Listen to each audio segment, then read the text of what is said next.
Problem मुझे दिखा दिखा के दूर कर रहे होंगे कि सर मैंने लॉगिन करा, मेरा लॉगिन नहीं हो रहा है, सर मैं फोटो अपलोड कर रहा हूँ, हो नहीं रहा है। तो मैं आपकी वही समस्याएं वहाँ पे दूर करूंगा। तो ये इम्पोर्टेंट टाइम आपको यूटिलाइज करते हुए अपने प्रोजेक्ट पे ध्यान देते हुए उसको बना लेना है। आज की क्लास में मैं पढ़ाने के बाद आपको बताऊंगा कि आपको बनाना क्या है। तो चलिए अभी मैं आपको पेज कॉन्टेक्स्ट बता देता हूँ। पेज कॉन्टेक्स्ट होता है क्या है, देखो। पेज कॉन्टेक्स्ट हमारे पास एक ऐसा वेरिएबल होता है, अगर इसमें लिखे हुए नोट्स होंगे तो वहां से पढ़ा देता हूँ, इसमें नहीं है, देखो अलग से बनाता हूँ। देखिए जो पेज होता है, ये पेज कॉन्टेक्स्ट एक ही ऑब्जेक्ट के दो पार्ट होते हैं। पेज कॉन्टेक्स्ट आपके पेज में स्कोप को सेट करता है। जब हम कोई डाटा एक पेज से दूसरे पेज पर ट्रांसफर करते हैं तो हम पेज का एक स्कोप सेट करते हैं कि डाटा आप ट्रांसफर कैसे कर रहे हो। डाटा को ट्रांसफर करने के काफी सारे मीडियम हम इस्तेमाल करते हैं, लेकिन आमतौर पर डाटा को ट्रांसफर करने के दो इंपॉर्टेंट मीडियम हम इस्तेमाल करते हैं। एक का नाम होता है रिक्वेस्ट पैरामीटर और एक का नाम होता है सेशन। सर्वर और क्लाइंट मैं मान सकता हूँ, एक सर्वर साइड होता है, एक क्लाइंट साइड होता है। क्लाइंट साइड पे आप डाटा जब ट्रांसफर करते हो तो रिक्वेस्ट के थ्रू करते हो, और सर्वर साइड पे जब आप डाटा ट्रांसफर करते हो तो आप सेशन या एप्लीकेशन के थ्रू करते हो। ये सारे काम पेज कॉन्टेक्स्ट में किए जा सकते हैं। तो हम इसमें स्कोप बताते हुए डाटा को ट्रांसफर कर सकते हैं। हमें ना तो अलग से कोई सेशन वेरिएबल बनाने की जरूरत पड़ेगी, ना अलग से कोई एप्लीकेशन वेरिएबल बनाने की जरूरत पड़ती है, ना कोई रिक्वेस्ट पैरामीटर की जरूरत पड़ती है। हम केवल इसी की मदद से डाटा को एक पेज से दूसरे पेज पर ट्रांसफर कर सकते हैं, स्कोप को मेंटेन करते हुए। So by using page context we can transfer data from one page to another by using session और एप्लीकेशन स्कोप। तो ये 2 in 1 का काम कर रहा है आपका। एप्लीकेशन, सेशन, रिक्वेस्ट, रिक्वेस्ट का भी करता है। तो ये आपका 2 in 1 का काम करता है। रिक्वेस्ट को हम इसमें वैल्यू इसलिए सेट नहीं करते कि बाय डिफॉल्ट रिक्वेस्ट से तो चला ही जाता है आपका। सेशन और एप्लीकेशन से बाय डिफॉल्ट नहीं जाता, उसके लिए हमें वेरिएबल बनाना पड़ता था, लेकिन यहाँ पर आपको वो भी नहीं बनाना पड़ेगा। इसी ऑब्जेक्ट से आप दोनों में वैल्यू सेट कर पाएंगे। तो चलिए इसको एक बार प्रैक्टिकली करके समझते हैं।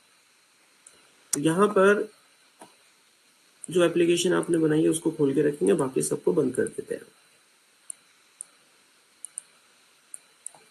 तो ये हमारे पास एप्लीकेशन नीचे खुली हुई है 43 के नाम से, सिर्फ उसी को खोल के रखेंगे, सबको बंद करना है।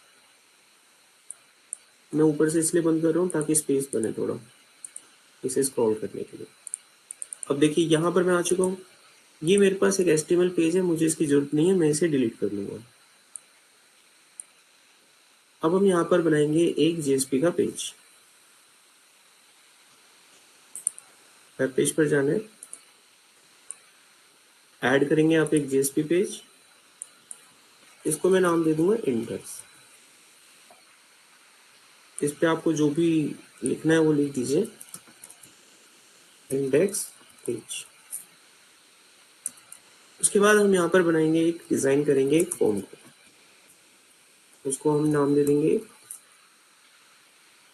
मेथड। इसकी जरूरत पड़ेगी नहीं, JSP में जरूरत पड़ती नहीं है, सीधा आपको एक्शन लेना है। जिस पेज पर आप डाटा भेजेंगे उसका नाम लिख दीजिए। तो मैं इसका डाटा इस पेज पर भेजने वाला हूँ। अब हम क्या क्या भेजेंगे, यूजर का नाम और उसकी डेजिग्नेशन, तो इंफॉर्मेशन हम वहां पर भेज देते हैं।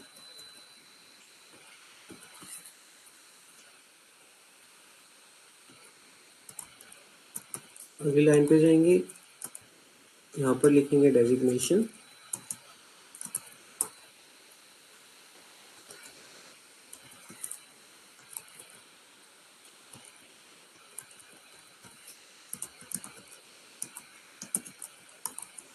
अब हम यहाँ बनाएंगे एक छोटा सा बटन। तो हमारा इतना काम हो जाएगा, इसको चला के देख लेते हैं।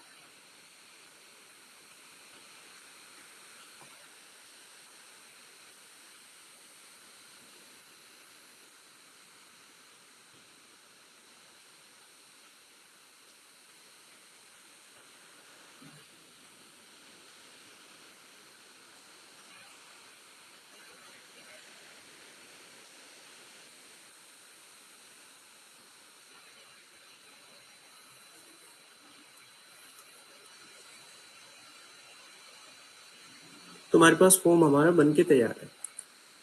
अब हमें करना क्या है कि इसकी डाटा की रिक्वेस्ट को हमें गेट जेएसपी वाले पेज पर भेजना है। तो हमने एक और जेएसपी पेज ऐड कर दिया गेट डेटा के नाम से। अब वो रिक्वेस्ट पहुंचेगी इस पेज के पास। यहाँ पर हम उसका नाम रख देते हैं गेट डेटा।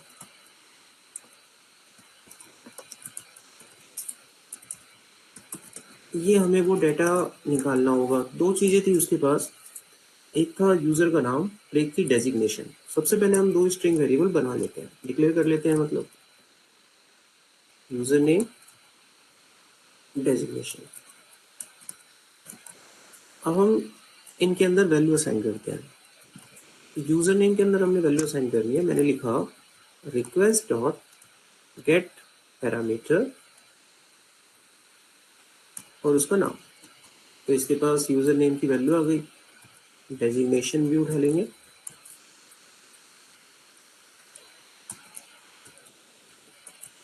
उसका नाम डेजिग्नेशन था, तो ये वैल्यू भी इसके पास आ जाती है। अब मुझे इन दोनों वैल्यू को सेशन में डालना है, ठीक है। मैं इन दोनों वैल्यू को सेशन में डालना चाहता हूँ। उसके लिए आप सेशन वेरिएबल का इस्तेमाल करते थे, बट मैं यहाँ पर सेशन वेरिएबल यूज ना करके पेज कॉन्टेक्स्ट नाम का इम्प्लिसिट ऑब्जेक्ट इस्तेमाल करूंगा और उसकी मदद से इस वैल्यू को मैं एक सेशन वेरिएबल में स्टोर कर पाऊंगा। तो मैं यहाँ पर लिखूंगा पेज कॉन्टेक्स्ट। तो मेरे पास यहाँ पर पेज कॉन्टेक्स्ट आ जाएगा। अब मैं यहाँ पर एक मेथड कॉल करूंगा सेट एट्रीब्यूट। अब सेट एट्रीब्यूट देने के बाद यहाँ पर मैं एट्रीब्यूट का नाम लिखूंगा, इसके अंदर वैल्यू सेट करूंगा और इसका स्कोप बताऊंगा। तो मैंने बताया जो भी स्कोप आपको बताना है वो यहाँ लिखना पड़ेगा। सेशन स्कोप है तो आप लिखेंगे session scope, scope dot session, session scope.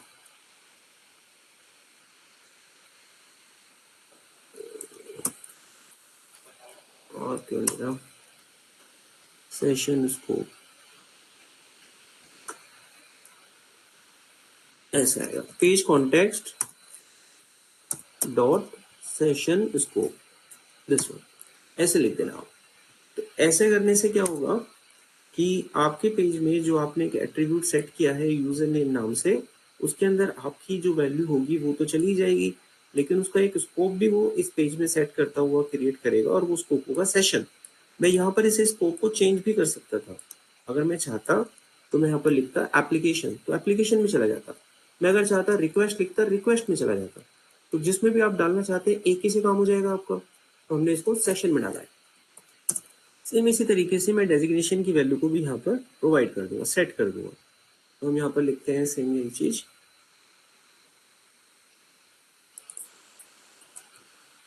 Designation.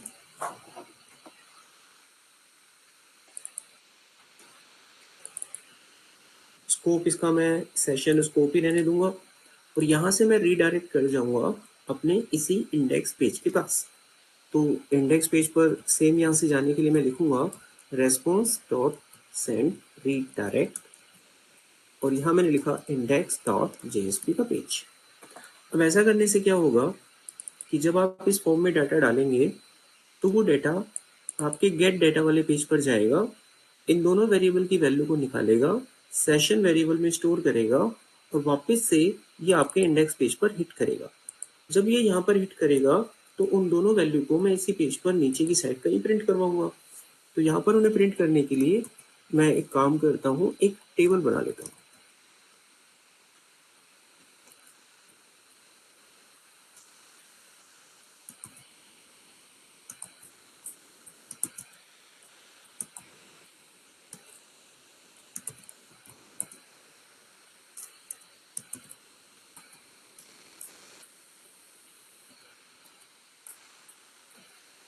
एक दूसरी रो बनाएंगे हम जिसमें एक्चुअली वो वैल्यू प्रिंट होंगी।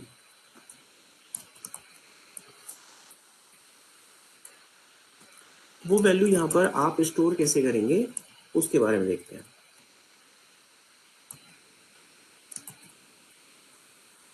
देखिए जब आपकी रिक्वेस्ट इस पेज पर हिट करेगी तो आपको एक काम करना है। आपको यहाँ पर इफ कंडीशन लगाकर चेक करना है कि जो पेज कॉन्टेक्स्ट से जो वेरिएबल आपके पास यहाँ पर आ रहा है वो नल तो नहीं है, वो आप पहले यहाँ चेक करेंगे। उसके लिए आप लिखेंगे वही सेम चीज, page context dot gate attribute call होना चाहिए आपको। Page context dot gate attribute और आपके एट्रीब्यूट का नाम। हमारे उस एट्रीब्यूट का नाम था यूजर नेम, तो उसका जो स्कोप था वो आप वहां पर मेंशन करें, सेशन स्कोप। अगर इसकी वैल्यू नल नहीं है, अगर ऐसा नहीं है तो आप यहाँ पर एंट्री लेंगे। जब आप यहाँ पर एंट्री लेंगे तो आपको अब ये यूजर नेम और डेजिग्नेशन की वैल्यू अपने पास स्टोर करा लेनी है। तो उनको यहाँ पर स्टोर कराने के लिए आपको दो स्ट्रिंग वेरिएबल सबसे पहले बनाने पड़ेंगे। तो मैंने यहाँ पर एक वेरिएबल x बना लिया ब्लैंक करके और एक वेरिएबल y बना लिया। उसके बाद x के अंदर हम यूजर का नाम स्टोर करवा लेते हैं।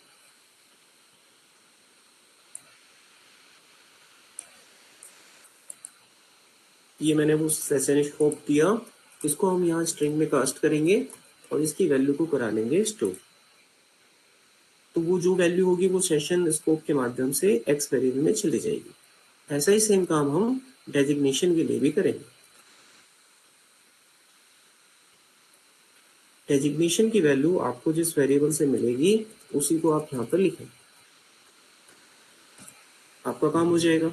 अब जो दो वेरिएबल आपको मिले हैं इनमें या तो वैल्यू आएगी या नहीं आएगी। इसका क्या मतलब होगा, यानी जब इनिशियल टाइम पर आप इस पेज को चलाएंगे तो ये दो वेरिएबल एक्स वाई में ब्लैंक जाएगा और आपकी इफ कंडीशन सेटिस्फाई नहीं करेगी। जब ये सेटिस्फाई नहीं करेगी तो एक्स वाई में कोई डाटा नहीं जाने वाला। इसका मतलब ये फॉर्म आपका एग्जीक्यूट होगा और टेबल के अंदर कोई डाटा दिखाई नहीं देगा, क्योंकि अगर मैं यहाँ पर एक्स वाई की वैल्यू को प्रिंट करा भी देता हूँ तो भी वो ब्लैंक ही है। ये मैंने x को प्रिंट कराया और यहाँ पर y को, तो अभी भी वो ब्लैंक ही है, कुछ दिखने वाला तो है नहीं। लेकिन जब आप फॉर्म में डाटा भर देंगे तो रिक्वेस्ट आपकी जाएगी गेट डाटा के पास, यूजर नेम रूट और डेजिग्नेशन मैनेजर, ये दोनों वैल्यू वो उठा लेगा और सेशन वेरिएबल में आपको स्टोर करा देगा। इंडेक्स पेज पर वो फिर से हिट होगा। इंडेक्स पेज पर जब वो हिट होगा तो इस बार उन दोनों वेरिएबल को, दोनों वैल्यू को एक्स और वाई में स्टोर करा लेगा। एक्स और वाई में वैल्यू को स्टोर कराते ही आप जो नीचे टेबल देखेंगे वहां पर वो वैल्यू आपको दिखने लगेगी। तो इसको एक बार रन करके देखते हैं। सब कुछ होने के बाद सेव करना, अपने प्रोजेक्ट को क्लीन एंड बिल्ड करना एंड देन रन।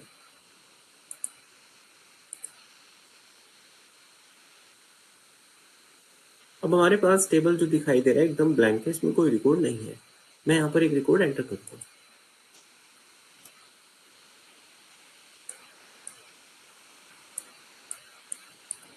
तो हमने डाला Ramesh designation manager, button submit करा, डेटा आप देख सकते हैं आ रहा है। मैं एक रिकॉर्ड और डालता हूँ, पवन, मैंने डाला सीनियर मैनेजर। तो ये मैं डाटाबेस में स्टोर नहीं कर रहा हूँ SQL में, जो डाटा यहाँ पर अपडेट होगा जब मैं क्लिक करूंगा यही चेंज होता रहेगा बस इसी, क्योंकि मेरे पास एक ही रो है। तो आप देख पा रहे हैं डाटा मेरे पास यहाँ पर अपडेट होकर आ रहा है। अब इसको हम कैसे चेक करें, ये सेशन वेरिएबल में है। इसको चेक करने का तरीका है, अगर मैं इसी का URL कॉपी कर लूँ और इसको इसी यूजर पे चलाऊं, जो मेरा ब्राउजर है ये मेरा यूजर है, मैं इसी यूजर पे चलाऊंगा तो सेशन एक पर्टिकुलर यूजर के लिए क्रिएट होता है। जब मैं यहाँ पर इसे रन करूंगा तो वो डाटा यहाँ पर आपको दिखाई देगा, देखिए दिखाई दे रहा है। लेकिन अगर मैं इसको दूसरे ब्राउजर पे चलाऊं तो ये एक डिफरेंट यूजर होता है, यहाँ पर चलना नहीं चाहिए। तो यहाँ पर आप देखेंगे नहीं चल रहा है, तो ये साबित होता है कि आपके पास जो डाटा आया था वो एक सेशन वेरिएबल के माध्यम से आया था। अब अगर मैं इसे एप्लीकेशन से सेंड करता तो ये मुझे दोनों यूजर पे दिखाई देता, क्योंकि वो ग्लोबल हो जाता। तो चलिए इसको एप्लीकेशन से सेंड करते हैं। सेम प्रोसेस पर आए हम, आपने फॉर्म को सबमिट किया, गेट डाटा वाले पेज पर भेजा। गेट डाटा वाले पेज पर जब आप यहाँ पहुंचे तो ये जो स्कोप है आप इसको सेशन की जगह एप्लीकेशन कर देंगे। तो मैं इसी को चेंज कर रहा हूँ। तो आई होप आप इतना तो कर ही लेंगे अपने आप से। तो एप्लीकेशन स्कोप में इस बार डाटा जा रहा है, इस बार सेशन स्कोप नहीं बन रहा है आपका। आपका पेज हिट होगा इंडेक्स पेज अगेन, इस इंडेक्स पेज पर आप जब यहाँ पहुंचेंगे तो उसको यहाँ सेशन से एप्लीकेशन में चेक करेंगे और एप्लीकेशन स्कोप से ही डाटा उठाएंगे।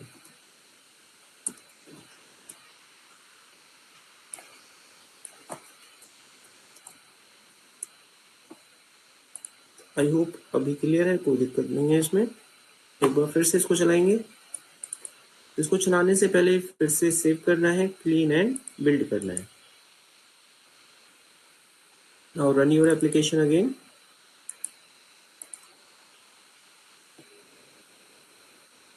अगेन एक यूजर के पास हम पहुंचे हैं, हमने यहाँ पर एक कोड एंटर किया, सबमिट किया। This is the same user. हम इसे एक दूसरे टैब में रन करते हैं। It is running. अब मैं इसको एक दूसरे यूजर पे रन कर रहा हूँ, क्योंकि इसका स्कोप एक एप्लीकेशन स्कोप है तो वो हर यूजर पे अवेलेबल होना चाहिए। जैसा बताया गया था वैसा ही परफॉर्म हो रहा है, तो डेटा यहाँ पर भी आपको दिखाई दे रहा है। अब कंफर्म करें, समझ आया? Yes sir.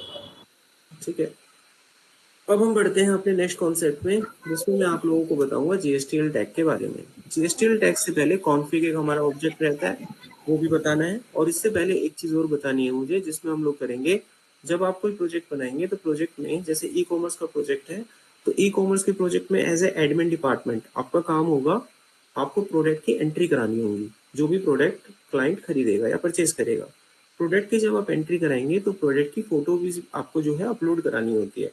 तो अब मैं आपको बताऊंगा कि कोई फोटो हम कैसे अपलोड करते हैं, उसको देखिए। और ये और बता दीजिए, कनेक्टिविटी तो हमारी हो चुकी है ना, सिक्वल कनेक्टिविटी डाटाबेस के साथ। एक बार कंफर्म कर दो बस।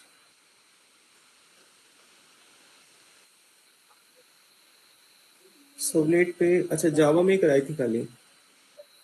ठीक है, तो कल की क्लास में मैं फिर आपको कनेक्टिविटी करंट ऑपरेशन पूरा इसमें बताऊंगा जेएसपी में कैसे करना है। ठीक है, तो डाटाबेस कौन सा सर किया था हमने? सिक्वल के, सिक्वल सर्वर।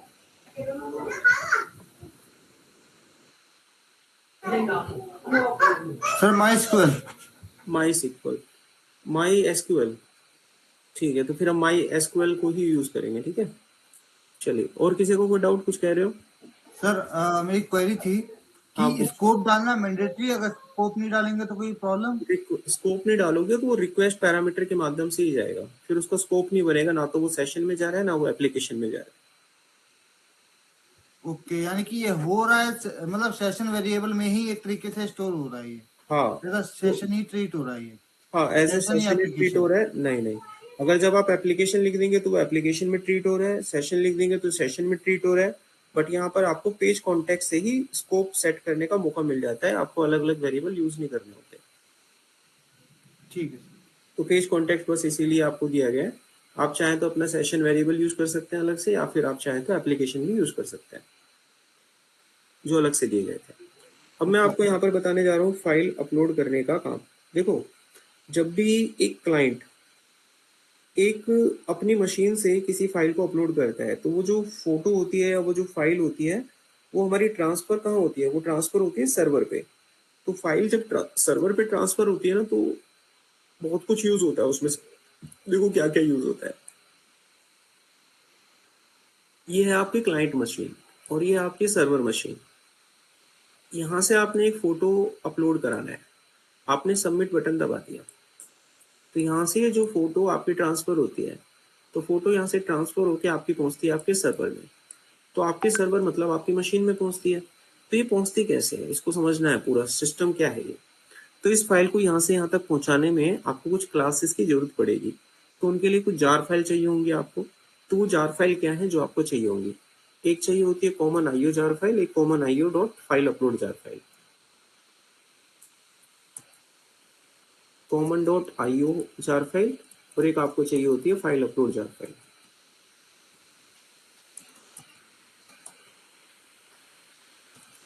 अगर आप फाइल अपलोड करना चाहते हैं तो ये दोनों जार फाइल आपको मिल जाएंगी।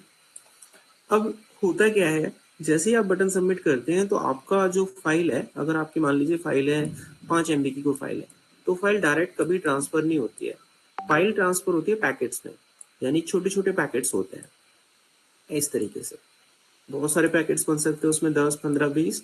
फाइल कभी एक झटके से ट्रांसफर नहीं होती, पैकेट्स बनते हैं उनके छोटे छोटे, and then they will be transferred. अब ये जो पैकेट्स हैं, ये पैकेट्स आपको अपनी मशीन में कहीं पर स्टोर करने होते हैं। तो शुरुआती अवस्था में जब आप फाइल को डाउनलोड करते हैं यानी अपलोड करते हैं, मान लीजिए मेरी कोई फाइल है और फाइल है मेरे पास 1 GB की। अब जब मैं उसे अपलोड कर रहा हूँ, तो अपलोड करने के लिए मेरे पास इंटरनेट भी होना चाहिए 1 GB का, 1 GB का नेट। तो जब भी मेरा फाइल जो है वहां पर अपलोड होगा, वरना अपलोड नहीं होगा। अब आपने 300 MB तो अपलोड कर दिया, 700 MB अपलोड होना बच रहा था, आपकी लाइट चले जाती है, सर्वर डिस्कनेक्ट हो जाता है। तो जो ये डाटा 300 MB का आपने यहाँ पर अपलोड करा है, तो मुझे ये बताइए आपकी मशीन में वो डाटा होगा, हाँ या ना? आपने जब वो फाटा अपलोड कर दिया है, फोटो या डाटा अपलोड कर दिया अपनी पेन ड्राइव में और पूरा नहीं हो पाया, तुरंत बिजली कनेक्शन डिस्कनेक्ट हो गया, तो आधा हुआ, जैसे 300 MB चला गया, तो 300 MB मिलेगा क्या, ये बताइए, हाँ या ना? नहीं नहीं सर। अभी नहीं मिलता। तो वो जो 300 MB जाता है इनिशियल लेवल पे, वो जाता कहाँ है फिर? कहीं तो जा रहा था ना वो। समझने वाली बात है, क्वेश्चन मार्क है। अगर वो कहीं जा रहा था तो कहाँ है फिर वो, मिला क्यों नहीं? तो इसकी पहचान बताते हैं। इनिशियल लेवल पे जब भी आप कोई फोटो या कोई भी डाटा अपनी मशीन से सर्वर में ट्रांसफर करते हो, तो वो डाटा जाता कहाँ है? वो जाता है आपके टेम्प फोल्डर में। हमारी मशीन में एक टेम्प फोल्डर होता है, तो आपका वो डाटा सबसे पहले टेम्प फोल्डर में जाता है। तो आपको एक टेम्प फोल्डर अपनी मशीन में क्रिएट करना होता है। उसके अंदर उसको कितना बड़ा साइज आप देना चाहते हैं, कितनी बड़ी फाइल ये अपलोड कर लेगा, वो साइज आपको यहाँ पर बताना होता है। तो हमने अगर बता दिया 1 GB, तो 1 GB तक का डाटा इसमें चला जाएगा। इतना समझ में आ रहा है? सबसे पहले आपका डाटा टेम्प में जाएगा, आपको टेम्प फोल्डर बनाना होगा, उसको साइज देना होगा, तब जाकर आपका डाटा यहाँ पहुंचेगा। फाइल जब टेम्प में चला जाएगा, उसके बाद आपका सेकंड स्टेप फायर होता है। सेकंड स्टेप आपका क्या फायर होता है? आपका सेकंड स्टेप बनता है, आपको अब यहाँ से डाटा निकालना है इस टेम्प फोल्डर से। वो डाटा निकालकर रियल में आप अपने कंप्यूटर के किसी ड्राइव में सेव करोगे ना। मान लीजिए आपके कंप्यूटर में कोई ड्राइव है, डी ड्राइव। अब आपको ये फाइल अपनी डी ड्राइव में सेव करनी है, यहाँ पर सेव करनी है। तो यहाँ पर जो डाटा आया होगा, तो यहाँ पर सिंगल फाइल आई होगी या मल्टीपल कॉम्बिनेशन ऑफ फाइल्स आई होगी? देखो, हमने जो फाइल भेजी थी, कभी भी सिंगल फाइल ट्रांसफर नहीं होती है, पैकेट्स में डिवाइड होके पहुंचती है। आपने एक चीज देखी हो, जब आप फाइल ट्रांसफर करते हो, जब वो 100% हो जाता है ना, तो 100% होने के बाद जब वो खत्म होता है, तो भी वो गोल गोल घूमता है कुछ देर तक। वो क्यों घूमता है? वो आपकी सारी फाइलों की एक लिस्ट जनरेट करता है, इसमें टोटल कितनी फाइल जनरेट हुई है, एक फाइल में कितना डाटा आया है, उसको कंबाइन करके इंटीग्रेट करके फिर उसकी एक सिंगल फाइल बनाता है, और उस फाइल को फिर आपकी मशीन में हमेशा के लिए सेव कर देता है। ऐसा होते हुए देखा है ना आपने? आपकी जब फाइल ट्रांसफर होती है तो कभी 100% होकर तुरंत बंद नहीं होता है, 100 होने के बाद भी थोड़ी देर घूमता है वो, आपके उन पैकेट्स को कंबाइन करता है। कंबाइन करने के बाद फिर वो उसको बताता है कि हाँ भाई, आपकी फाइल जो है सेव हो चुकी है। समझ आ रहा है? Yes sir. तो अब यहाँ से उस डाटा को एक एक करके निकाला जाएगा इस टाइम फोल्डर से, एक एक करके। अब वो एक एक करके जब निकलेगा, तो वो बन जाएगी हमारे पास एक लिस्ट, एक लिस्ट बन जाएगी बहुत बड़ी। हम इसको कोई भी नाम देके इस लिस्ट में वो सारा डाटा डाल लेंगे। अब मान लीजिए इसमें 50, 60, 70 जितनी भी फाइलें सारी आ गई, कंबाइंड रेशियो में आ गई है। अब मैं उस लिस्ट को करूंगा आइटरेट, उसको एक्सेस करूंगा। मैंने जावा में आपको पढ़ाया था कलेक्शन के अंदर कि लिस्ट को एक्सेस करने के लिए हम आइटरेटर मेथड का यूज करते हैं, इटरेट करके। उसकी हेल्प से हम इसमें से डाटा निकाल पाएंगे। इसके पास दो मेथड होते थे, एक का नाम होता था हैज नेक्स्ट और एक का नाम होता था नेक्स्ट। हैज नेक्स्ट तय करता है कि इसमें डाटा मौजूद है कि नहीं है, और नेक्स्ट एक एक करके डाटा बाहर निकालता है। तो ये दोनों काम वहां पर प्रोसेसिंग में लाए जाएंगे। उसके बाद आपकी फाइल को बाहर निकाल के कंबाइन करके इस लोकेशन तक पहुंचाया जाएगा। तो ये तो मैंने आपको इंटरनल एक थ्योरी बताई है कि किस तरह का कोड अभी होने वाला है। ये कोड जब हम करेंगे तो वहां रटने से अच्छा है पहले इसका थ्योरेटिकल कॉन्सेप्ट दिमाग में डालें, आप उसको समझने की कोशिश करें। अगर आप ये समझ गए, तो उसके बाद जब मैं वहां पे कोडिंग करूंगा, तो वो आप बेहतर तरीके से कर पाएंगे, वरना रटना पड़ जाएगा आपको। तो एक बार कंबाइन कर लो, माइंड में रिवाइज कर लो कि क्या क्या हो रहा है यहाँ पर। किसी पॉइंट में कोई डाउट है तो वो पूछ लीजिए, कर लो एक बार कंफर्म। उसके बाद मैं इसे सिस्टम पे प्रैक्टिकली करूंगा।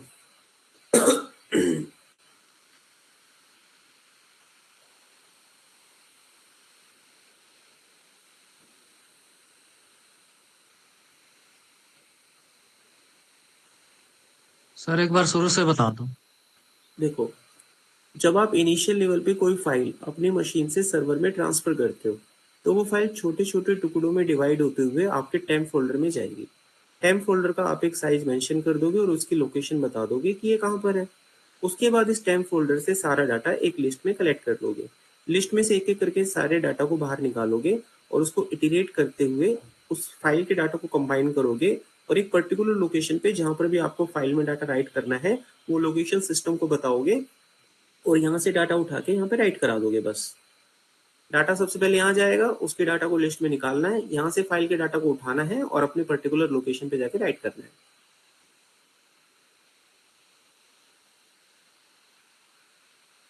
Okay sir. बैठ गया दिमाग में? ठीक है, यस सर। कर रहा हूँ फिर मैं इसको प्रैक्टिकली। ठीक है, आई होप समझ गए। इसका फोटो लेना है तो कोई फोटो ले लेना, मैं इसको स्क्रीनशॉट ले रहा हूँ वैसे। चलिए, now do the work how we can do this. File पे जाना है, new project, Java web application.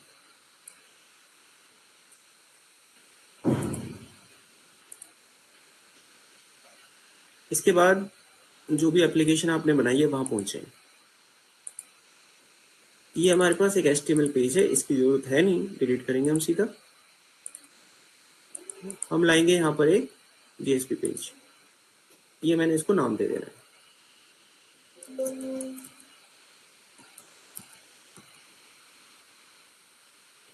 मैं इसका नाम रख देता हूँ यहाँ पर फाइल अपलोड प्रोग्राम।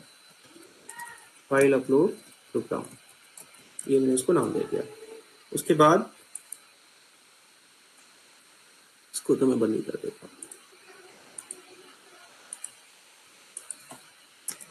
यहाँ पर हम फाइल अपलोड करने के लिए एक जो फॉर्म होता है नॉर्मली, उस फॉर्म को डिजाइन कर देंगे।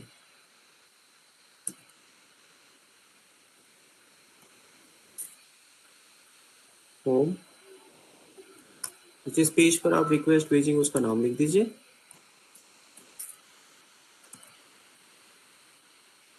और इसके अंदर आप लिख दीजिए फाइल अपलोड।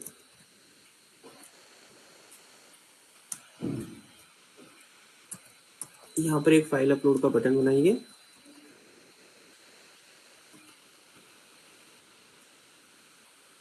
इसको एक नाम दे दीजिए। उसके बाद नीचे की तरफ आकर एक बटन क्रिएट कर लीजिए।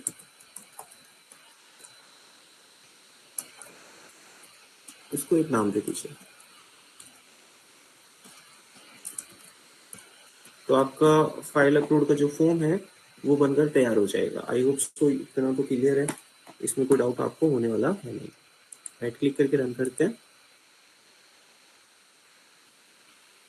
इसमें कोई दिक्कत नहीं है। अब सवाल खड़ा होता है कि फाइल जब आपका अपलोड होता है तो किन किन बातों का आपको ध्यान रखना है। पॉइंट नंबर 1, जब भी आप किसी फाइल को अपलोड करते हैं तो आपका जो डाटा होता है जब क्लाइंट से सर्वर पे ट्रांसफर होता है तो वो कभी भी हेडर से ट्रांसफर नहीं होता, वो ट्रांसफर होगा बॉडी के माध्यम से, क्योंकि फाइल का डाटा बड़ा होता है। हेडर से हमेशा छोटा डाटा ट्रांसफर होता है। तो यहाँ पर आपको मेथड में पोस्ट लिखना पड़ेगा। तो यहाँ पर आपको मेंशन कर देना है मेथड में पोस्ट। तो ये बॉडी के माध्यम से आपके डाटा को ट्रांसफर करेगा। एक बात और ध्यान रखनी है, जैसे मैंने कहा था कि जब आपका फाइल का डाटा ट्रांसफर होता है तो कभी भी सिंगल फाइल ट्रांसफर नहीं होती। फाइल हमेशा मल्टी फॉर्म में ट्रांसफर होती है और उसके छोटे छोटे पार्ट बनते हैं। उसका डाटा तैयार होता है फॉर्म डाटा के फॉर्मेट में, वो जो आपका फाइल होता है वो दूसरी जगह पर जाता है।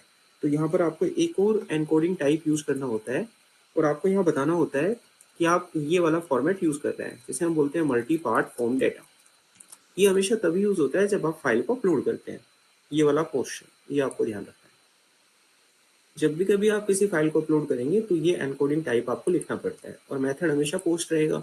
यहाँ पर जाकर आपका ये फॉर्म पूरा बन जाता है। अब ये कोई भी नॉर्मल रिक्वेस्ट एक्सेप्ट नहीं करेगा, आप यहाँ से कोई भी नॉर्मल डाटा नहीं भेज सकते। फाइल अपलोडिंग का डाटा ही आपका यहाँ से ट्रांसफर होगा। इस फॉर्म से कोई डाटा सेम पेज पर आएगा भी नहीं। तो इतना ज्यादा डीप में जाएंगे तो और कंफ्यूज हो जाओगे आप। सिंपल समझिए, जब आप एक पेज से दूसरे पेज पर डाटा अपलोड करते हैं, ट्रांसफर करते हैं, तो वहां पर आपको पोस्ट मेथड यूज करना है और मल्टी पार्ट फॉर्म डाटा लिखना ही पड़ेगा। It is compulsory trick. इसमें कोई भी चीज आप अगर डिनाइड करते हैं, किसी को भी मिसप्लेस करते हैं, तो आपका फाइल अपलोड नहीं होगा, आपका फाइल सर्वर पे नहीं जाएगा। अब हमें बनाना है गेट डेटा डॉट जेएसपी नाम का पेज। उससे पहले एक काम आपको करना होगा, कुछ जार फाइल्स मैंने आपको बताई थी, तो वो जार फाइल आपको अपनी लाइब्रेरी में इंस्टॉल करनी है। तो लाइब्रेरी पे जाइए, राइट क्लिक कीजिए, ऐड कीजिए जार फाइल। तो यहाँ पर ये जार फाइल आप यहाँ पर देख सकते हैं, कॉमन आईओ और एक कॉमन फाइल अपलोड। ये दोनों जार फाइल इंपॉर्टेंट होती है। एक तीसरी ओएस इसकी वैसे इतनी जरूरत नहीं है, बट फिर भी हम इसे भेज देते हैं। तो ये तीनों जार फाइल आपके इस प्रोजेक्ट में यहाँ पर अपलोड हो जाएंगी। देखिए ये अपलोड हो गई। ये जार फाइल मैं आपको ग्रुप में भेज दूंगा, या फिर आप इनके नाम से नेट पे सर्च भी कर सकते हैं।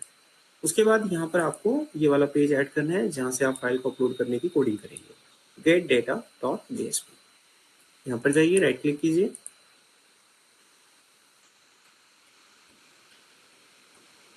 तो ये हमारे पास आ गया एक फॉर्म। यहाँ पर हम फाइल को अपलोड करने का जो भी कोड होगा, तो जो भी प्रोसेस होगा वो हम यहाँ पर लिखेंगे। यहाँ तक एक बार कंफर्म करो, क्लियर है? हाँ, तो इजी है सब कुछ। हाँ, अच्छा, अगले स्टेप में देखिए, नेक्स्ट स्टेप में आपको क्या करना है। हम यहाँ पर जो कोडिंग करेंगे इसकी, पेज का नाम थोड़ा सा हम लिख देते हैं, फाइल अपलोडिंग प्रोसेस पेज। ऐसे ही मैंने पेज का नाम लिख दिया जस्ट। अब आप फाइल को अपलोड करते वक्त किस किस बातों का ध्यान रखेंगे? सबसे पहले आपको ध्यान रखना है, आपको इस पेज पे आके ये चेक करना है कि इस पेज पर रिक्वेस्ट एक्चुअली आ कौन सी रही है। फाइल को अपलोड कराने की रिक्वेस्ट आ रही है या नॉर्मल डाटा भेजा जा रहा है, वो आप चेक करें पहले। उसको चेक करने के बाद आप अपने कोडिंग को आगे की तरफ प्रोसेस करें। तो रिक्वेस्ट इस पेज के पास आ रही है, तो आपको पहले रिक्वेस्ट चेक करना है कि किस तरह की रिक्वेस्ट है। रिक्वेस्ट में जो टाइप, जो डेटा आ रहा है, वो किस तरह का डेटा है। अगर वो नॉर्मल डेटा है तो ठीक है, नॉर्मली चलेगा। लेकिन अगर वो फाइल अपलोडिंग का डेटा है तो आप उसे चेक करें। पहले चेक करने के लिए आप क्या करेंगे, कोई भी एक स्ट्रिंग वेरिएबल बनाया, कोई भी नाम दे दें आप इसे, रिक्वेस्ट डेटा। अभी रिक्वेस्ट डेटा आपको मिलता कहां से? रिक्वेस्ट पैरामीटर से मिलता है। यहाँ पर इसका टाइप चेक करें आप, गेट कंटेंट टाइप। अब इसका टाइप आपको यहाँ पर पता चल जाएगा कि किस टाइप का डेटा इसमें आ रहा है। तो इसके पास वो डेटा आ चुका होगा। अब आपको एक बार ये प्रिंट करके देखना है कि किस कैसे डेटा यहाँ पर आ रहा है। रिक्वेस्ट डेटा, चलिए इसको एक बार चला कर देखते हैं। इसके पास जो डेटा आना चाहिए वो एक्चुअली इस टाइप का आना चाहिए। अगर इस टाइप का डेटा आ रहा है तब तो ओके है कोड आपका, और इस टाइप का नहीं आ रहा है तो फिर गड़बड़ है कोड में, यानी फॉर्म से डाटा गलत पहुंच रहा है, इसका ये मतलब माना जाएगा। तो मैं इसमें एक फाइल अपलोड करता हूँ कुछ भी, तो हम यहाँ पर ये फाइल ले लेते हैं। अब मैंने बटन दबाया तो वहां पर देखिए रिक्वेस्ट हमारी बिल्कुल करेक्ट जा रही है, मल्टी फॉर्म डाटा हमारा पहुंच रहा है। तो यही हमें चाहिए था। अब आगे का प्रोसेस कंटिन्यू करते हैं।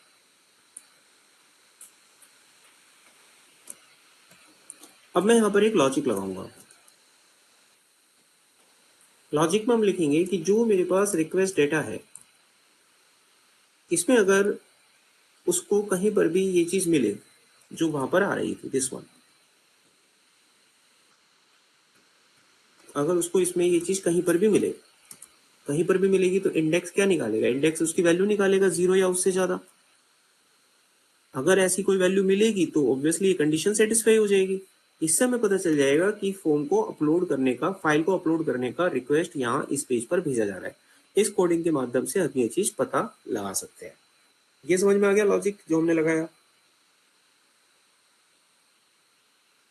Yes sir. ठीक है, आगे देखो।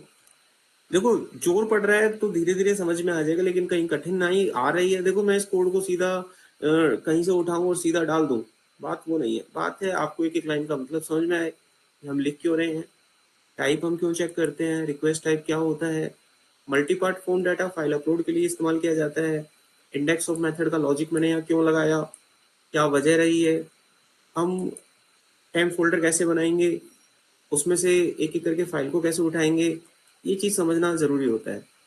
वरना आमतौर पर आप देखेंगे जब आपकी ट्रेनिंग चलती है तो कोई भी चीज होती है, जैसे आपको किसी फाइल से कोई डाटा अपलोड करना है तो हम कोड करते नहीं है, वहाँ ये कोड ऐसे करते नहीं है जैसे यहाँ किया जा रहा है। वहाँ क्या होता है, फाइल खोलेंगे, इनबिल्ट कोड होता है, हाँ भैया फाइल अपलोड करनी है आपको, ये कोड उठा लेना, कॉपी करना, यहाँ पे डाल देना, ये आपकी फाइल हो गई अपलोड, दैट्स फिनिश। अच्छा, किसी की डिपेंडेंसी हटानी है तो रुको बेटा, एक काम करते हैं, ये कोड है, ये कोड उठाओ, यहाँ पे डालो, और ये डिपेंडेंसी हो गई आपकी खत्म। वो कैसे हुई, उसके अंदर क्या कारण है, ऐसा कुछ नहीं बताया जाता। तो यही वजह है कि अभी जब आप इसे पढ़ रहे हैं तो आपको तकलीफ हो रही है।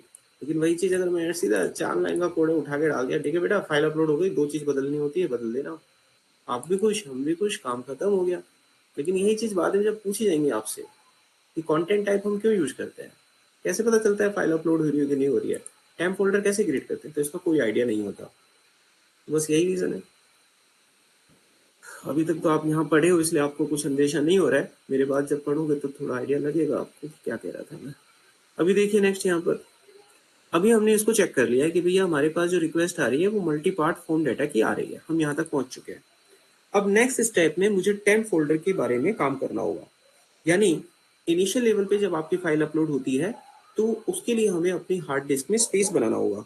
तो डिस्क फाइल आइटम फैक्ट्री नाम की एक क्लास होती है जिसकी हेल्प से हम अपनी हार्ड डिस्क में एक स्पेस क्रिएट करेंगे, जिसके अंदर हम ये बताएंगे कि इसके अंदर जो भी फाइल अपलोड होगा वो हमें एक कंप्यूटर में एक हार्ड डिस्क में अपना स्पेस प्रोवाइड करवाए और हमारी टेम्परेरी फोल्डर में जाकर उस फाइल को डाल दे, उसकी इमेजेस को वहां पर स्टोर करवा दे। तो मुझे वो स्पेस यहाँ क्रिएट करवाना होगा जो इनिशियल लेवल पे हमारी फाइल को अपलोड करने का काम करता है। तो उसके लिए मुझे एक ऑब्जेक्ट यूज करना है, क्लास यूज करनी है, डिस्क फाइल आइटम फैक्ट्री। इसका पैकेज आपको इंपोर्ट कर लेना है। इसका अब एक वेरिएबल आपको बनाना है, डिस्क आइटम फैक्ट्री।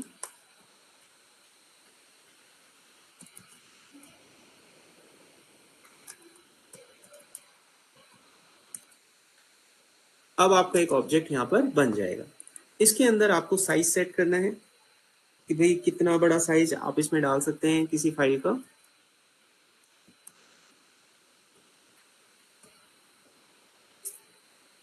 अब वो साइज आपको इसके अंदर लिखना होगा। तो चलिए ऊपर हम एक साइज बना लेते हैं, फैक्ट्री फाइल साइज। अब देखो इसमें जो साइज दिया जाता है वो बाइट्स में होता है, तो ये 1 बाइट हो गया। 1 केबी करना है तो 1024 की हो गया 1 केबी। मुझे उसमें 1 एमबी का फाइल डालना है तो मैं इसको मल्टीप्लाई कर दूंगा 1024, ये हो गया 1 एमबी। मुझे उसमें 500 एमबी का फाइल डालना है तो मैं 500 से कर दूंगा, तो ये 500 एमबी का साइज हो गया।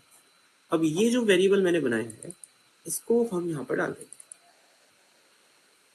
अब मेरे पास हार्ड डिस्क में एक स्पेस तैयार हो जाएगा जो कि 500 एमबी का साइज रिजर्व कर लेगा फाइल को अपलोड कराते वक्त। अब हमें लोकेशन बताना होगा कि ये स्पेस कहाँ पर है, तो हम यहाँ पर लिखेंगे डिस्क आइटम फैक्ट्री जो मैंने ऑब्जेक्ट बनाया था और यहाँ पर सेट रिपोजिटरी। अब उसकी लोकेशन हम यहाँ पर बता देंगे। तो एक फाइल यहाँ पर मुझे सेट करनी होगी लोकेशन में, न्यू फाइल लोकेशन बता दीजिए, वो हम बना देते हैं सी ड्राइव में टेम्प फोल्डर में।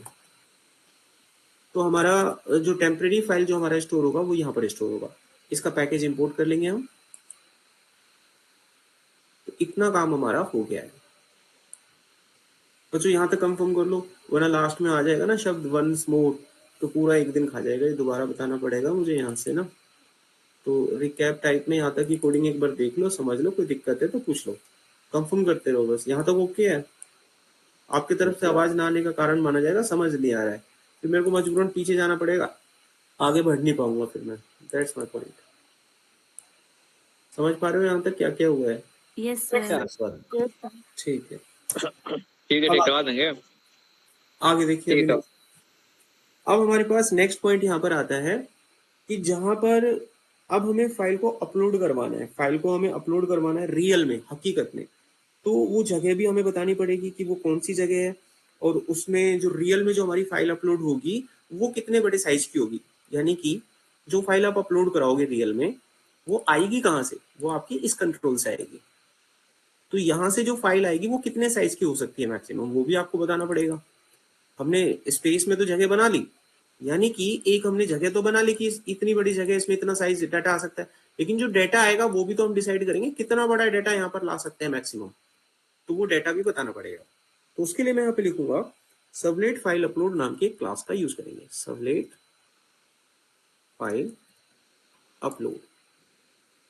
इसका पैकेज इंपोर्ट, ये जो पैकेजेस है ना, ये कॉमन जो मैंने जार फाइल अपलोड करी थी वहां से आ रही है ये। यहाँ पर हम बनाएंगे एक ऑब्जेक्ट,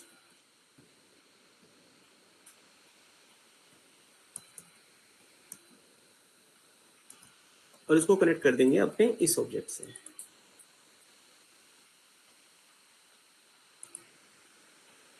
इसका भी हम एक साइज बता देंगे, भैया इतना साइज इसमें होना चाहिए।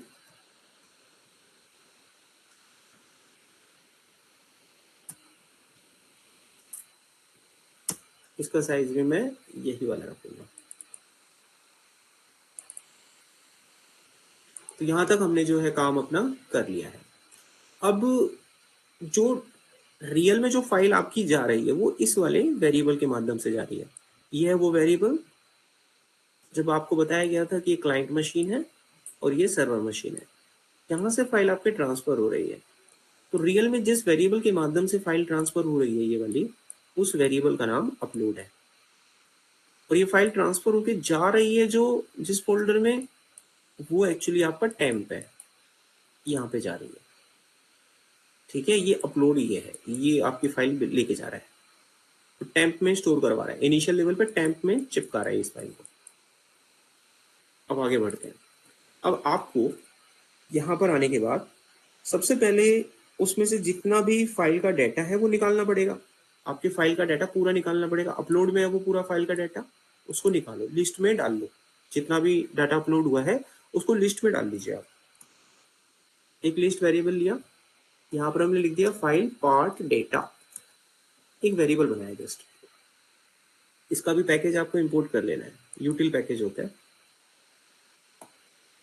तो यहाँ पर आप लिखेंगे अपलोड और इसकी रिक्वेस्ट को बाहर निकालेंगे पार्स करके। पार्स रिक्वेस्ट का ऑब्जेक्ट होता है, एक मेथड होता है पार्स रिक्वेस्ट। ये आपको क्या करता है वो देख लो। पार्स रिक्वेस्ट एक ऐसा मेथड होता है जो अपलोड, जो ये पैरामीटर है आपके पास, इसमें जितना भी डाटा होता है उसको एज अ लिस्ट में कन्वर्ट करके ले आता है, अलग अलग फाइल आइटम में डालते हुए। तो जितनी भी फाइल टुकड़ों में टूट के गई होंगी, 4, 5, 10, 15, उनके सारे डाटा को ये इसमें डाल देगा। सारे data, file 1, file 2, file 3, file 4, सारा डाटा इसमें आ जाएगा। फिर हम उसको एक्सेस कर लेंगे आइटरेटर मेथड से। तो यहाँ पर मैं लिखूंगा पार्स रिक्वेस्ट, और किस में आता है डाटा, रिक्वेस्ट में आता है। तो आपका पूरा डाटा यहाँ पहुंच जाएगा। अब इसको आइटरेटर में कन्वर्ट कर लीजिए आप। आइटरेटर, अब किसी ने जावा पढ़ी होगी कलेक्शन, तो उसको ये पता होगा कि यहाँ पर अब हम क्या करने वाले हैं। ये नॉर्मल सी चीज है।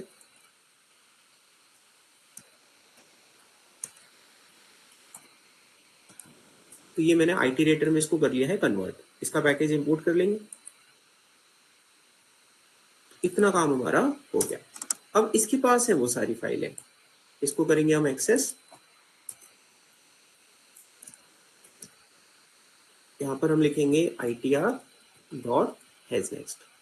अब इसमें जब तक डाटा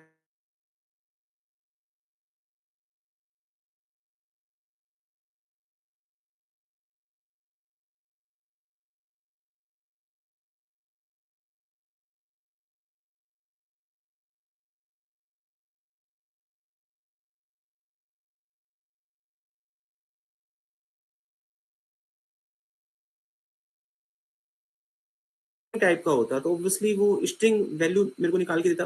यानी लिस्ट ऑफ द आइटम किस तरह का होगा, अगर ये स्ट्रिंग रिटर्न करता तो स्ट्रिंग टाइप का होता, इंटीजर रिटर्न करता तो इंटीजर टाइप का होता। ये मुझे फाइल आइटम रिटर्न कर रहा है, तो इसमें जितना भी डाटा है वो फाइल आइटम टाइप का है, तो मैं फाइल आइटम नाम का एक वेरिएबल बनाऊंगा। इसका भी पैकेज इंपोर्ट कर लेंगे। इसका आप एक कोई भी वेरिएबल बना लीजिए, f5 बना लिया मैंने। अब वो डाटा हम ITR से बाहर निकालेंगे नेक्स्ट करके। अब वो फाइल मेरे को निकाल के बाहर दे देगा, लेकिन ये मेरे को रिटर्न कर रहा है ऑब्जेक्ट। मैं इसको कन्वर्ट कर लूंगा फिर फाइल आइटम में।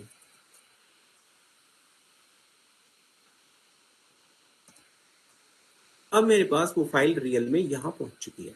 जो भी फाइल आपने अपलोड करी थी वो यहाँ आ चुकी है।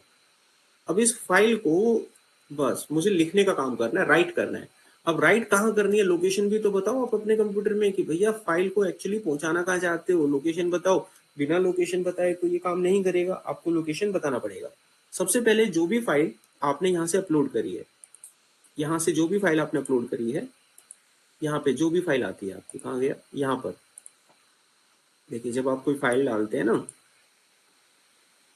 तो ये फाइल का ये नाम आता है, नाम, ये है वो नाम, रियल नेम। ये नाम ही आपकी फाइल है। इस नाम को मैं यहाँ स्टोर कराऊंगा अपने प्रोजेक्ट में, यहाँ पे वेब पेज में।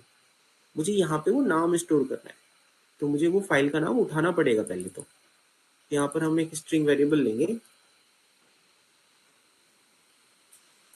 F5 में फाइल है तो यहाँ से फाइल का नाम उठा लेंगे, गेट नेम।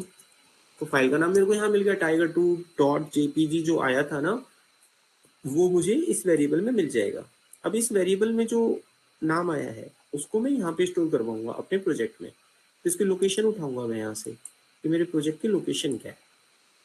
तो ये रही इसकी लोकेशन। अब इसकी लोकेशन को रियल में खोल के देखूंगा। अब ये वेब, ये है रियल लोकेशन। मुझे यहाँ पे वो फाइल अपलोड करनी है। इसको मैं कॉपी कर लूंगा लोकेशन को, और लोकेशन को कॉपी करके अब मैं यहाँ पर वो फाइल बनाऊंगा सिस्टम में। तो उसके लिए मुझे लिखना पड़ेगा एक फाइल वेरिएबल, यहाँ पर बनानी होगी फाइल। फाइल का अगर आपने जावा में पढ़ा हो तो उसमें समझाया था कि फाइल कैसे बनाते हैं। फाइल लिखते हैं और इस तरीके से फाइल आपका बनता है। अब लोकेशन देते हैं कि फाइल आपको बनाना कहाँ पर है, तो लोकेशन मैंने यहाँ पे ही डाल दिया। अब इस लोकेशन में जो साइन होता है ये चेंज हो जाता है, एस्केप लेटर की जगह ये वाला साइन यूज होता है।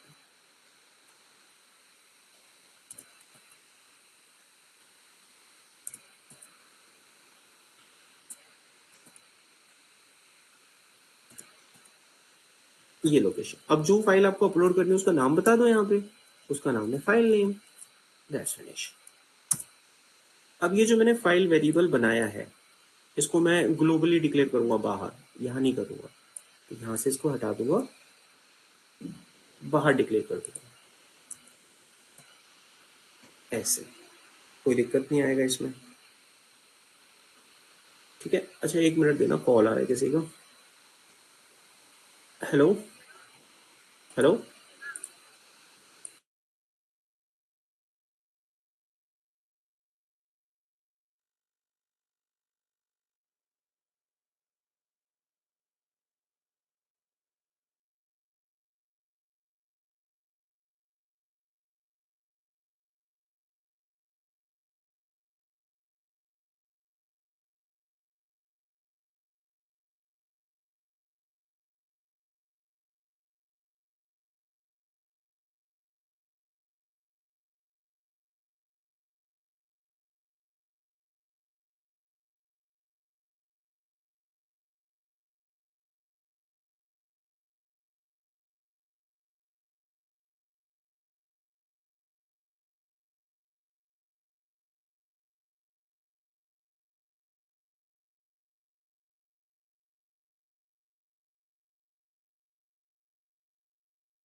हाँ तो एडमिट हो गए ना, तो एडमिट कल हुए थे ना, तो हो सकता है शाम तक आ जाए वो।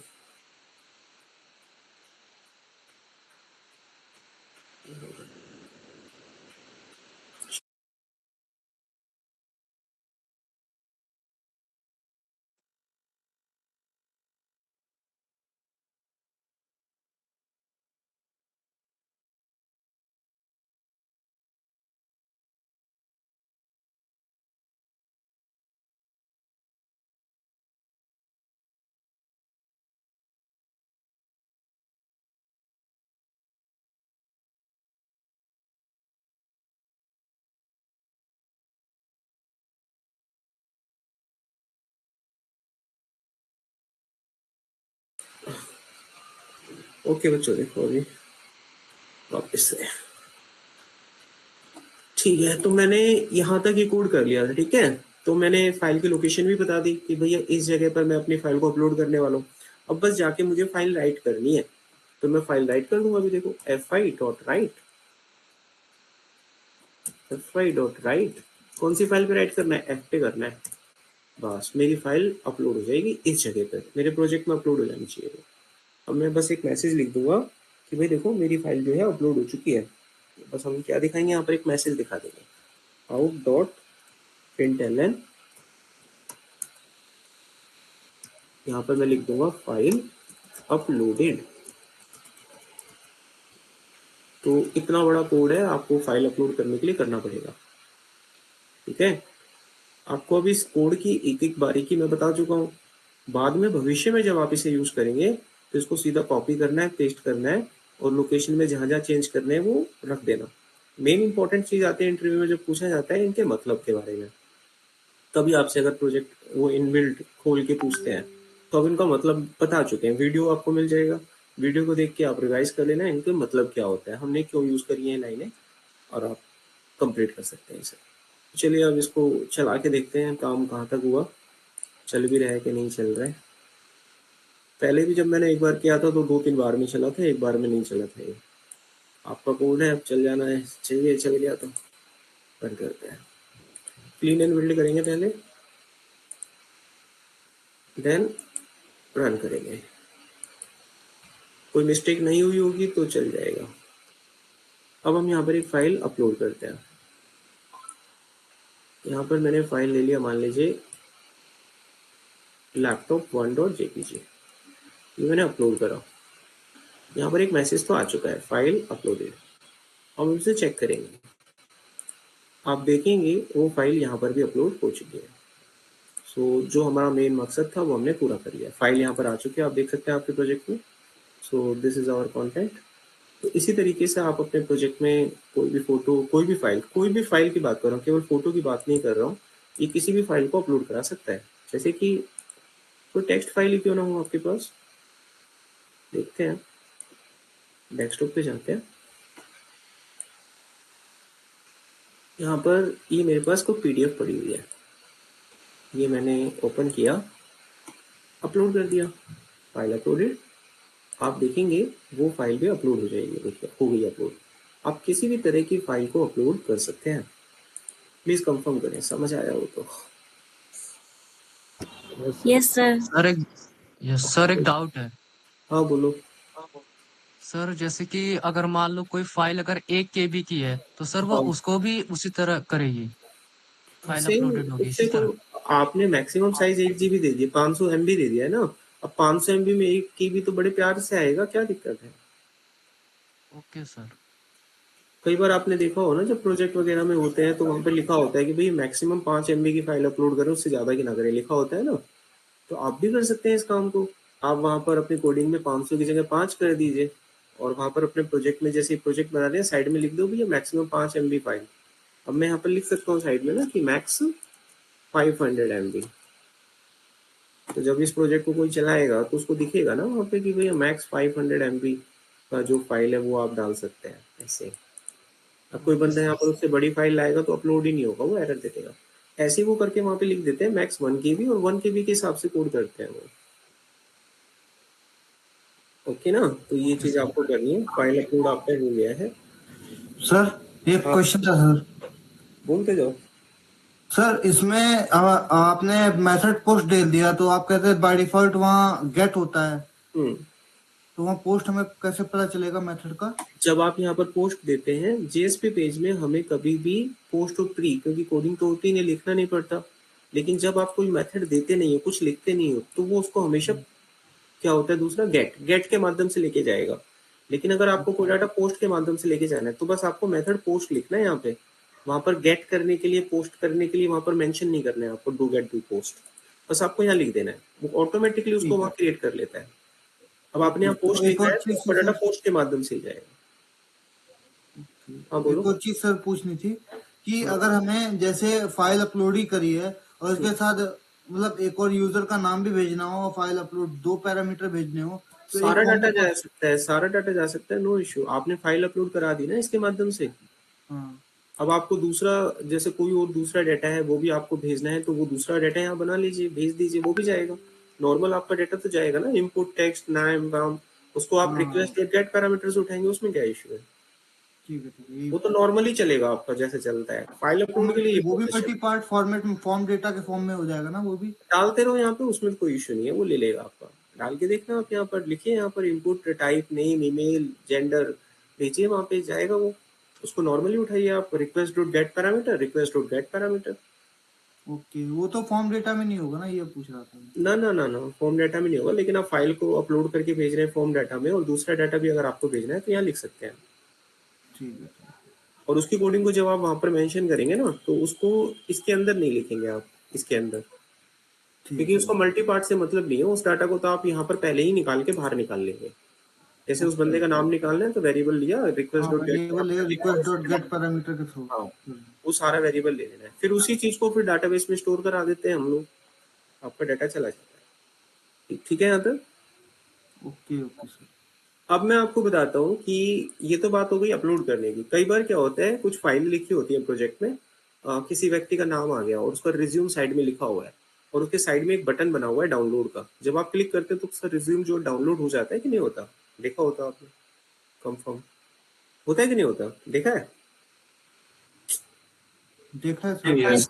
हाँ, तो मैं उसी चीज की बात कर रहा हूँ। तो सेम चीज यहाँ पर भी होती है। अब मान लीजिए किसी व्यक्ति का फोटो है, मैं चाहता हूँ उसका फोटो डाउनलोड हो जाए, तो चलिए एक पेज बनाते हैं यहाँ पर।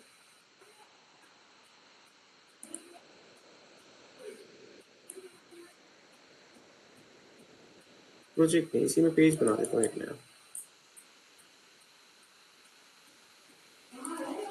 यहाँ पे ले लेता हूँ डाउनलोड।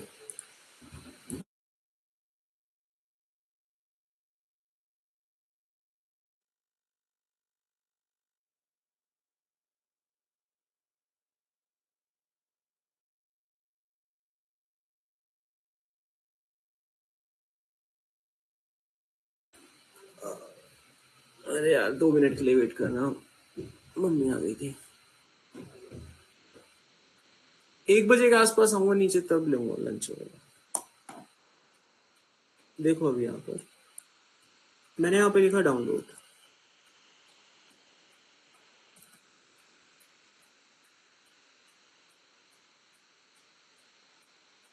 फिनिश करा,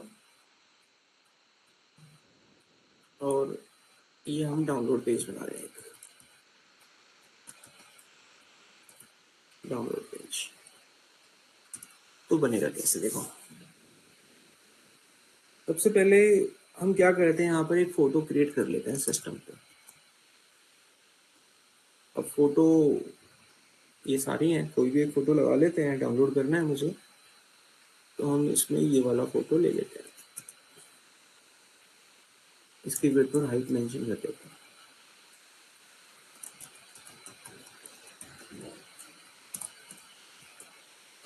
तो ये फोटो तो हमने बना लिया, इसको फिर क्लोज भी कर देते हैं। अब हम यहाँ पर इसे डाउनलोड करने का नीचे एक बटन बनाएंगे, नीचे की तरफ एक बटन बना लेते हैं। इसके ऊपर हम लिख देते हैं डाउनलोड। इसको चला के देखते हैं। तो ये फोटो है, नीचे डाउनलोड का बटन है। अब हम चाहते हैं क्लिक करें और ये फोटो डाउनलोड हो जाए। तो ये काम हम कैसे कर सकते हैं? तो हम इसको, जो भी फोटो आप देख रहे हैं उसका जो नाम है, उसको आप एक वेरिएबल में स्टोर कराएं। पहले एक वेरिएबल से आप इस डाटा को उठा के लाएं। तो हम यहाँ पर एक वेरिएबल बना लेंगे, कोई भी नाम आप उसको दे सकते हैं, एबीसी। इसके अंदर उस फोटो का जो नाम है वो डाल देना आप, क्योंकि वो फोटो आपको डाउनलोड करनी है एक्चुअली। ये डाल देना। इसका नाम डालने के बाद अब आप यहाँ पर आ जाइए। डाउनलोड का लिंक यहाँ बनेगा आपका। तो यहाँ लिंक बनाइए। लिंक बनता है एंकर टैग से, ऐसे करके बनता है लिंक। अब आपको लिंक तो आपने बना दिया, अब आपको यहाँ पर उस वेरिएबल को पास कर देना है जिसका लिंक आपने बनाया है। तो वो वेरिएबल है हमारा एबीसी, क्योंकि मैं डाउनलोड करके इस फोटो को डाउनलोड करना चाहता हूँ। तो ये नाम मेरे को यहाँ लिखना पड़ेगा। तो ये नाम मैंने एक वेरिएबल को दिया हुआ है। यहाँ पर मैं उस वेरिएबल को कॉल करूँगा ये मैंने कॉल कर लिया। उसके बाद एक लिंक क्रिएट करने के लिए एक प्रॉपर्टी होती है एंकर टैग में, अगर आप वेब डिजाइनिंग जानते हैं तो आपको HTML में पढ़ाया गया होगा कि हमारे पास एक लिंक होता है डाउनलोड। हाँ, आप सिंपल यहाँ डाउनलोड लिख दीजिए, आपकी वो फोटो डाउनलोड होने के लिए तैयार हो जाएगी। थोड़ा सा लोड हो रहा है, ये लोड हो गया। अब इसको सेव कर लीजिए आप, प्रोजेक्ट सेव हो गया आपका। अब इस पेज को चलाकर रन करते हैं हम, रनिंग दिस पेज। अब ये वेबसाइट आ चुकी है। नाउ क्लिक ऑन दिस, ये देखिए फोटो डाउनलोड है आपका, आपके ब्राउजर में देख सकते हैं आप, आपके कंप्यूटर में आ चुका है फोटो। ये रहा, इसको खोलें अगर आप तो फोटो खुल जाएगा, ये देखिए। अब ये कोशिश करते हैं कि PDF फाइल भी क्या डाउनलोड हो सकती है। ये एक अहम सवाल है कि भाई PDF फाइल हो सकती है क्या डाउनलोड, फोटो तो हो गई। अगर मेरे पास कोई PDF फाइल होती तो क्या वो डाउनलोड होती, चलिए देखते हैं। हम यहाँ पर उस PDF फाइल का नाम लिख देते हैं, मान लीजिए so the name of this PDF file is this one. Copy किया, यहाँ पे वो नाम डाल दिया, .pdf। चेक करते हैं, दैट्स ओके। PDF फाइल का नाम मैंने डाल दिया, डाउनलोड का लिंक भी हो गया, रेफरेंस PDF का है तो PDF फाइल डाउनलोड होनी चाहिए। अब इमेज नहीं दिखाना मेरे को, इसको मैं कमेंट कर देता हूँ। ये मैंने कमेंट कर दिया HTML में। मेरे को यहाँ पर PDF फाइल दिखानी है खाली, ऐसे करके दिखा देते हैं, Java test.pdf। Click below to download. जैसे किसी का रिज्यूम वगैरह होता है, वो किसी का ऑनलाइन पेपर है, एग्जाम है, आप उसका कोई बना रहे हो वेबसाइट, जैसे ये रहा पेपर है, ये डाउनलोड करना है, क्लिक करते हैं तो देखिए पेपर भी डाउनलोड हो गया। आपको किसी भी तरह की फाइल डाउनलोड की जा सकती है, ये भी आपके कंप्यूटर में गई है, आप कभी भी ले सकते हैं। तो इन चीज़ों को अपने प्रोजेक्ट में डाल सकते हैं। जैसे कि इनवॉइस है, आपने ऑनलाइन कॉमर्स की साइट बनाई, लास्ट में आपने पेमेंट करवा दिया, सब कुछ हो गया, अब उसको इनवॉइस चाहिए ना, इनवॉइस आपका क्रिएट हो जाएगा कुछ भी कंप्यूटर से, तो वो आप डाउनलोड करवा सकते हैं। आपके कंप्यूटर में पहले से बना हुआ हो, आपने अपलोड कर रखा हो किसी का फोटो वगैरह, तो क्लिक कर सकते हैं भैया इनवॉइस डाउनलोड, क्लिक करेगा इनवॉइस डाउनलोड हो जाएगा उसका। तो ये चीज़ आप इसमें बना सकते हैं। प्लीज़ कंफर्म करें। Yes sir. तो आज की क्लास में मैंने एक तो ये पूरा बताया है, 43, 44 दो प्रोजेक्ट, तो आज इतना ही रखते हैं। कल की क्लास में मैं आपको JSTL टैग के बारे में बताऊंगा, प्रोजेक्ट के बारे में भी कल ही बताऊंगा। ठीक है बच्चों, अब मैं भेज रहा हूँ आपको इधर। Okay sir. 43, 44, just wait a watch 43।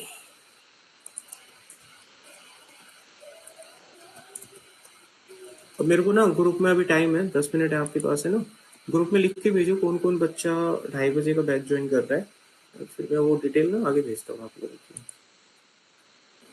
की। वीकडेज में बैच होगा तो मैं डाल देता हूँ।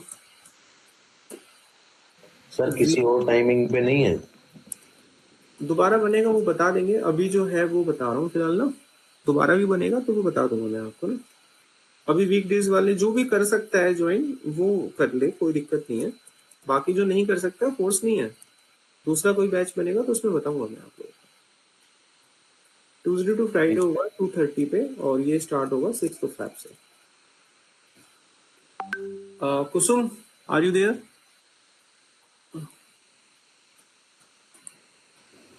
Yes sir. तो कुसुम आपके पास ना ऑनलाइन क्लास का उनका लिंक कभी भी हो आपके पास, ठीक है, तो आप ना मेरे को सेंड कर देना, मैं ग्रुप में सेंड कर दूंगा वो लिंक। ओके। ठीक है, अभी करते हैं हम यहाँ पर आपको डेटा भेजते हैं। सो डॉक्यूमेंट,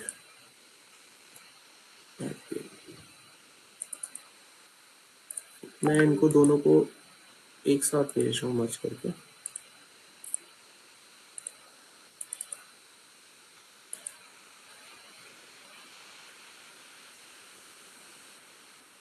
ठीक है, चलो ठीक है, डाटा मैंने भेज दिया, रिकॉर्डिंग थोड़ी देर में अपलोड करके भेज दूंगा, देख लेना आप लोग। Bye bye.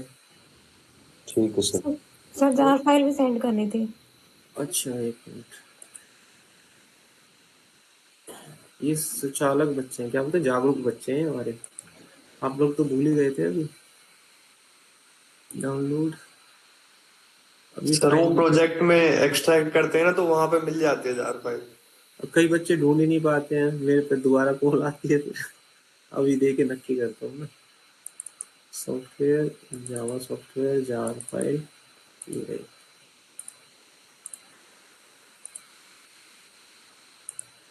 ये लो, और कुछ बताइए, खत्म? ठीक है, चलो बाय बाय, टेक केयर।